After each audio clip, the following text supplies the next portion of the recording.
Welcome to the Breakup Recovery Podcasts by your host, Barbara Stevens. Discover the wisdom and remarkable insights of Barbara Stevens, breakup recovery mentor, author, and public speaker.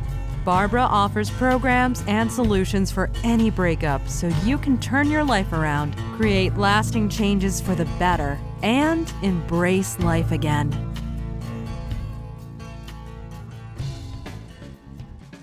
Welcome to Breakup Recovery Podcast. Thank you for joining me. I'm Barbara Stevens, and Breakup Recovery is a podcast helping you recover from your breakup. In this week's episode, I welcome Chris Armstrong, who is a certified relationship coach. So welcome, Chris. Hello, how are you doing? Thank you for having me.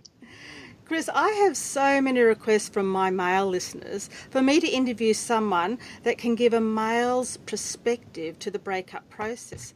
So how did you get through your breakup?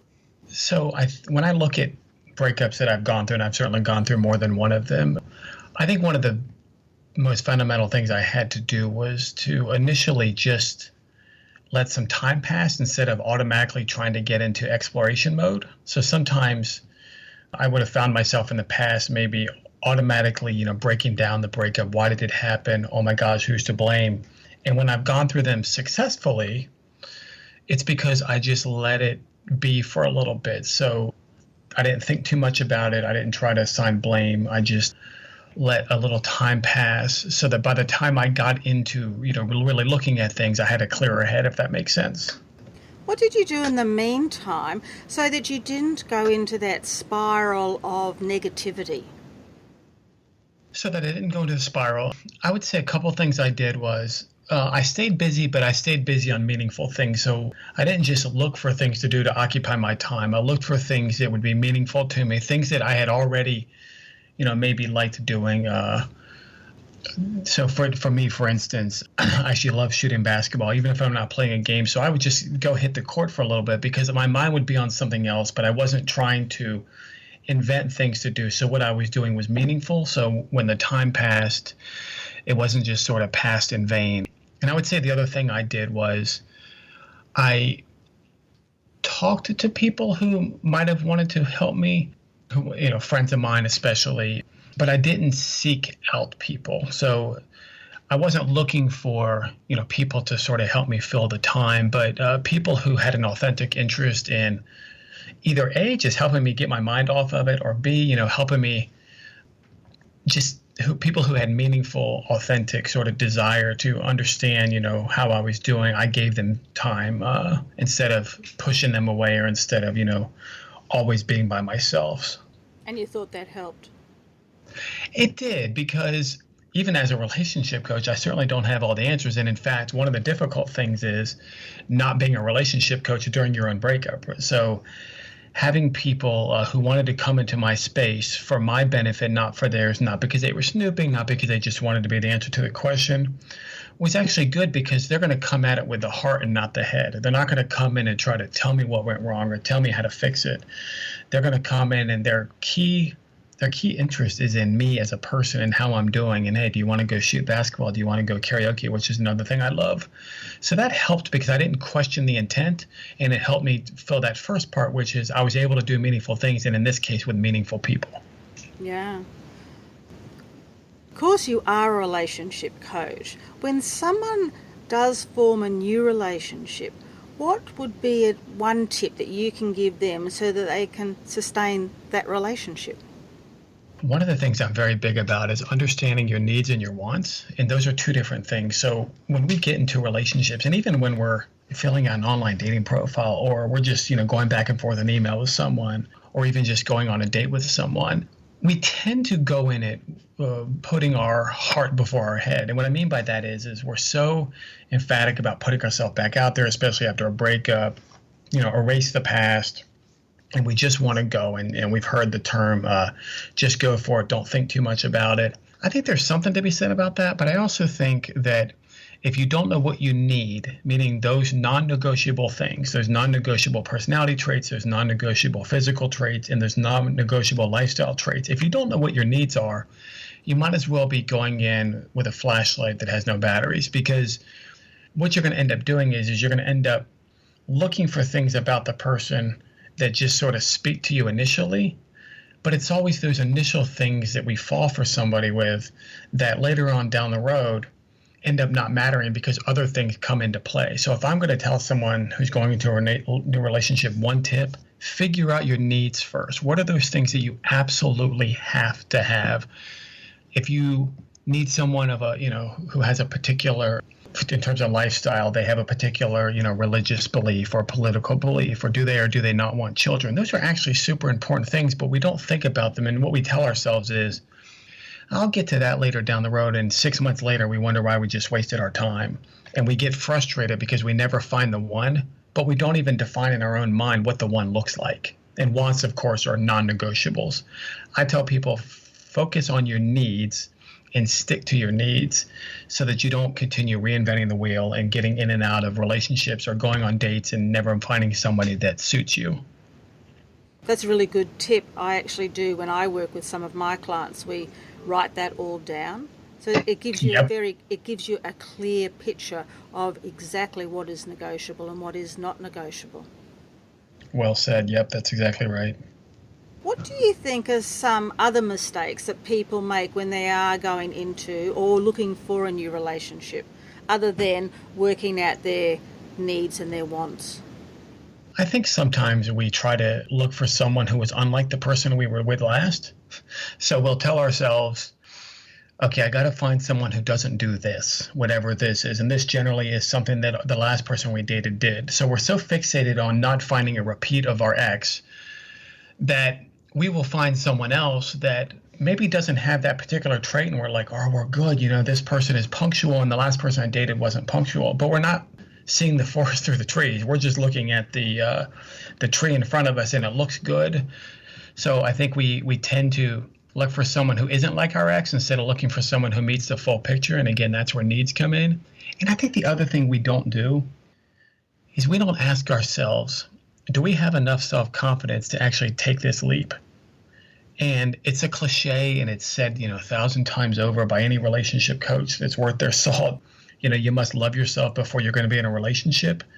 And it's absolutely true. We don't often ask ourselves, am I confident that I deserve a good relationship? Am I confident in how I look? Am I confident in my intellectual, what I bring to the table intellectually and emotionally? And the reason that's so important is because if you're not confident, you're not going to teach people how to treat you, and you're going to accept less than what you deserve. And that's what happens all the time. We get into a relationship and we can feel like something's wrong. We know something's wrong. We know we're not getting everything that we need, back to those needs. But then we second guess ourselves. We say, well, it's okay. I'll accept that. Or, yeah, I know that, that he flirted with that girl, but there must have been something I did. And really what we're missing is the whole reason we have those double talk conversations with ourselves is because we don't think highly enough of ourselves to actually demand, what we need and what we deserve. And I don't mean demand in an overt, you better give me what I want, but internally we don't demand it, because a truly confident person will know what they need, and they will know that they deserve their needs to be met. And when people don't meet their needs, they won't settle, and they'll have that crucial conversation with that partner. So find out who you are and find your confidence before you get into a relationship. How do you actually know that you do love yourself? I think there's 3 indicators. I think the first indicator is, do you allow the judgments of others to weigh on you? So if I loved myself and people place judgments on me, I'm not going to necessarily ignore them, because people's perspectives could obviously, teach us things about ourselves. But if I let someone's judgments of me weigh on me, then I don't love myself. I think another indicator is, where do I get my self-worth from? So on the negative side, if I get my self-worth from the validation of others, like I need someone to tell me, I need someone to constantly validate me, or if I get my self-worth from, material things, then I don't love myself. On the other side, on the positive side, if I get my self-worth from the impact I have on others, or if I get my self-worth from setting and achieving goals, those are healthy ways to see yourself, because in both cases, there are things that you can see that you're doing either for others or in the goal setting self. It might even be for yourself. But anybody who seeks the validation of others or needs that in order to feel good, that means they don't love themselves. And I would say the third is, if we always default to what's wrong with us or what did we do wrong, it's like the cliche goes, we hate, in the workplace, we hate doing reviews of ourselves because we never want to talk good about ourselves. If someone says, what do you think you did well there? And we always divert to, I'm not sure.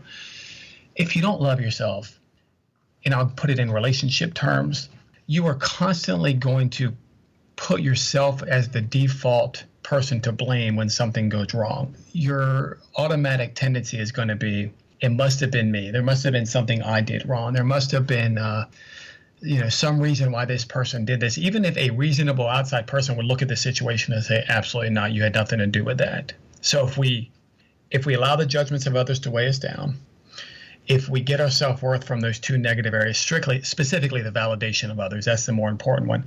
And if we always find ourselves blaming ourselves by default or looking for ways to put ourselves down, especially when something happened in a relationship, then we don't love ourselves enough, because a confident person who loves themselves knows, again, those physical, intellectual, and emotional tendencies that they bring to the table and traits that they bring to the table enough that when something bad goes wrong, their first train of thought or their default position isn't going to be, oh, it must have been me.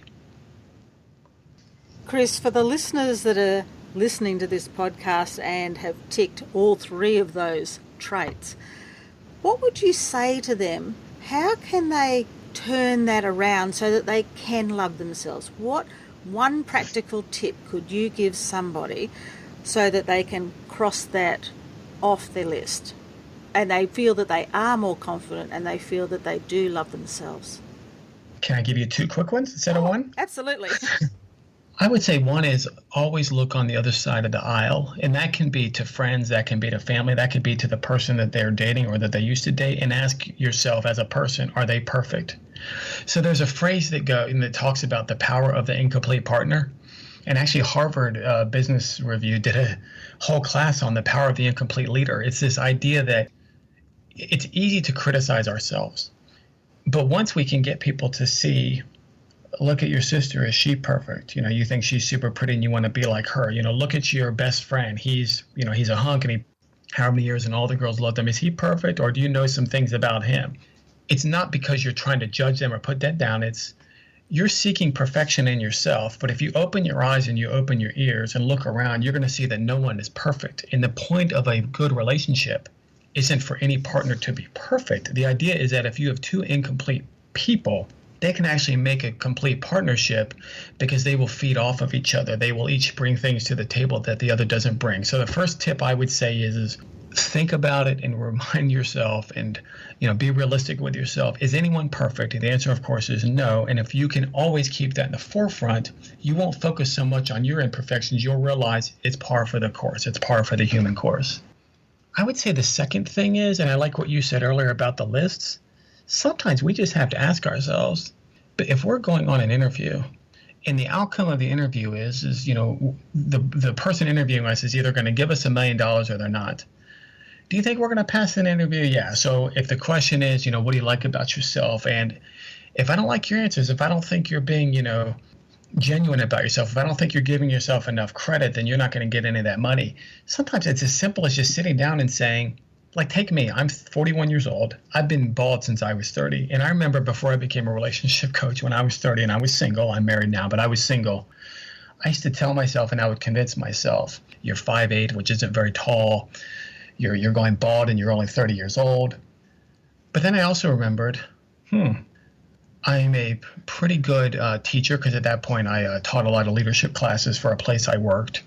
And if I'm a good teacher, it's because I elicit response and trust from people. Well, those are good things about yourself. And, I'm actually pretty, good with saving money and helping people figure out how to invest money, because a lot of people come to me for that. So all I had to do was sit down and say, your default is to criticize yourself instead of looking at all of these things that actually make people rely on you or make people want to be your friend or make people want to be your girlfriend, when I was dating. And I realized after I did that, a lot of the reasons that I didn't have successful relationships was because I didn't have enough confidence in myself to make someone believe in me. If I can't believe in myself, why would anyone else believe in me? So I had to do those two things. I'm not perfect. I'm not complete, but I can find someone else and we can become complete. But these are some pretty good things about myself. And I use the $1 million test. If I was going to take a test and someone was going to ask me, and I had to pass that in order to get the $1 million, I'm going to pass that test and I'm going to be sincere and authentic about it.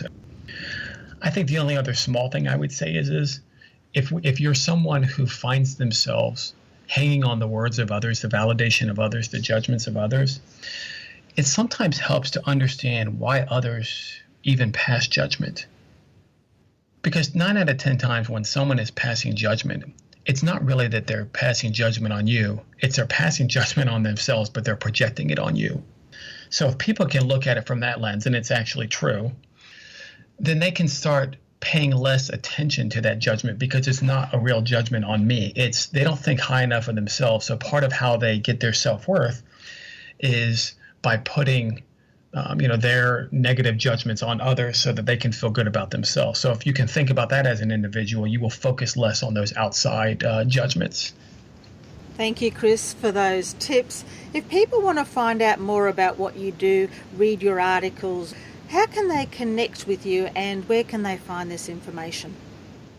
They go to my webpage, which is www.mazeoflove, so mazeoflove.com. There's my whole bio, the links to 500 or so articles I've done the last 2 years. And of course, my contact information will be on there as well. Thanks for that question.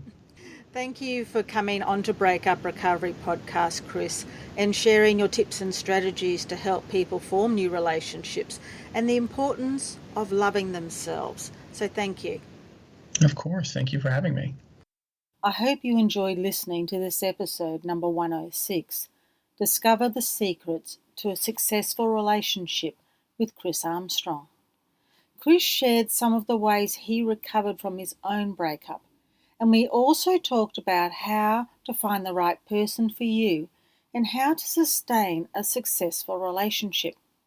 If you want to find out more about Chris and read some of his fascinating articles, you can find this information at his website, www.mazeoflove.com. So that's Maze of Love, mazeoflove.com. I hope you took something away from this episode, and if you think the information shared in this podcast could help someone you know, I hope you will tell them about Breakup Recovery Podcast, share it with them, and tell them they too can get some ideas, tips, and strategies to help them through their own breakup. They can download the episodes in Apple Podcast, Stitcher, iHeartRadio, and my website. I would appreciate it if you could leave a review in Apple Podcast. I love to read the reviews. It keeps me inspired to continue, and it also shows me that people are listening and getting value from the content delivered in each of the episodes. And the last thing I'd like to say is, be gentle on yourself. You deserve happiness. If you would like to hear previous Breakup Recovery podcasts, visit barbarastevens.com.au.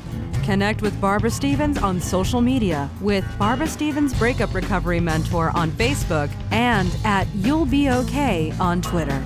Read further blogs, view webinar replays, and download your free ebook, 3 Easy Steps to Surviving Your Breakup, and much more at barbarastevens.com.au.